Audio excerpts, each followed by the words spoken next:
Toutes les histoires ont un commencement.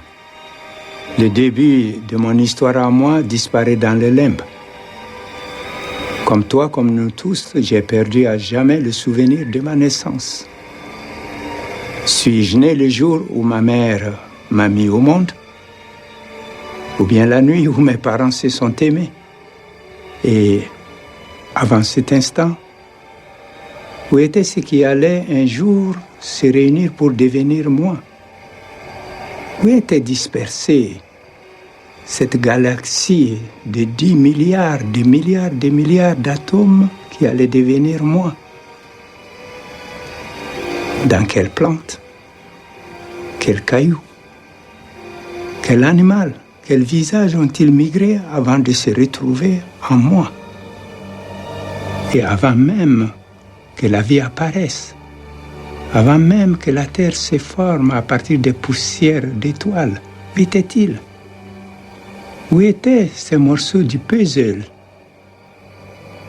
Y avait-il déjà quelque chose de ce qui allait un jour devenir moi, à l'origine des origines, quand l'univers sortit soudain du vide?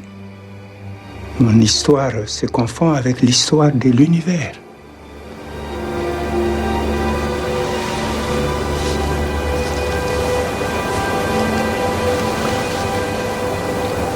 Au commencement des commencements, à l'origine des origines, il n'y avait rien. Je ne peux dire en ce temps-là, car le temps n'existait pas.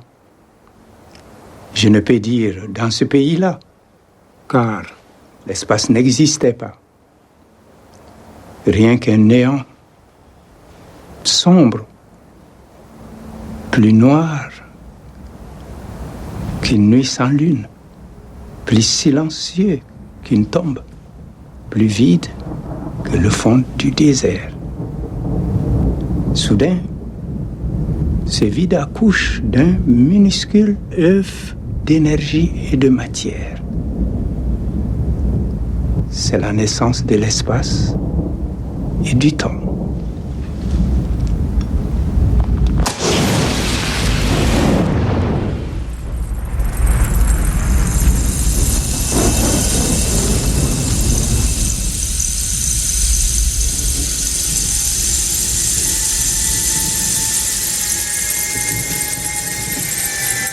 Ce bébé univers se dilate à toute vitesse, enfle comme une gigantesque citrouille.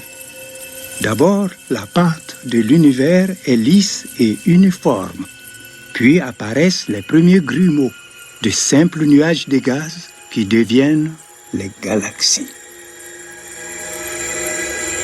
Dans ces galaxies naissent les étoiles, chaudron ardent où se forment tous les atomes dont notre monde est fait.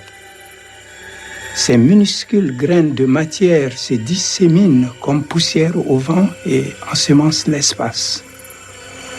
Les atomes qui feront les nuages, les montagnes, les papillons, les tigres, les fleurs et nous-mêmes. Et plus de choses que ma bouche peut dire.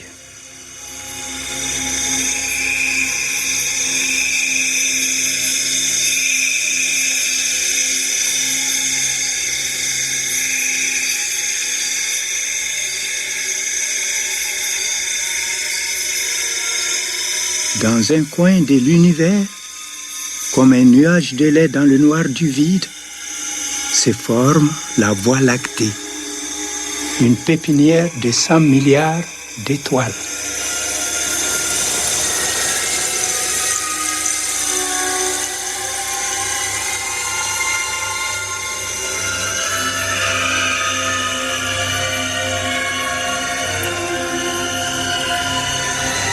C'est dans une lointaine banlieue de cette galaxie que naît la planète Terre. Elle grandit en grappillant les miettes laissées par une étoile toute neuve, le Soleil. La jeune Terre est brûlante comme un plat qu'on vient de sortir du four. À ses débuts, la Terre n'est pas la Terre. Il n'y a que le feu. C'est la planète Feu.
Maintenant, les roches en fusion se sont refroidies et la vapeur du ciel se déverse en déluge sur la terre en créant les mers.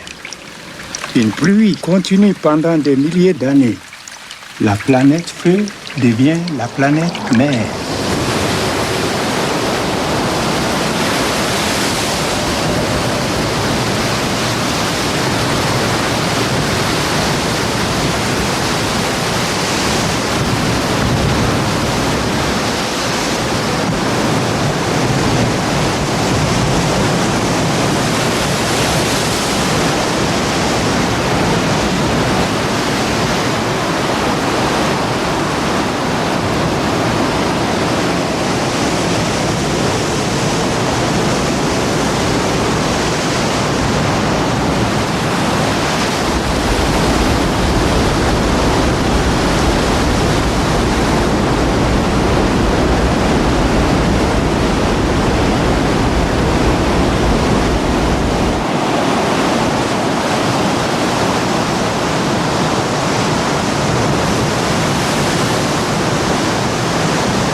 Mais l'eau de ce déluge qui a rempli tous les océans et fait couler les fleuves sur la terre encore fumante n'est pas un corps comme les autres.